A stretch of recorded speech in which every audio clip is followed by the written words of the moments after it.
Door నియోజకవర్గం Panyam cement factory అంటేనే రాజకీయాలకి ఒక కక్షలకి కార్పణ్యాలకు ఒక నిలయంగా మారింది. గత పాలకులు అనేక సంవత్సరాల నుంచి కూడా ఇక్కడ కడుపు కొడుతున్నది కార్మికులే. ఈరోజు కార్మికుల సమస్యలు పరిష్కారం చేయమంటే ఈరోజు ఒకరినొకరు పోటీ పడేటువంటి పరిస్థితి ఉంది.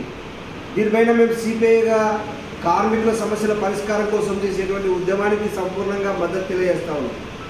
ఈరోజు ఎన్సిఎల్టీ ఇచ్చేటువంటి tribunal, national labour court tribunal ఇచ్చేటువంటి ప్రకారం అవి ఇంప్లిమెంటేషన్ చేస్తున్నారా, లేకపోతే వీళ్ళ సొంత అజెండానే ఇంప్లిమెంటేషన్ చేస్తున్నారా?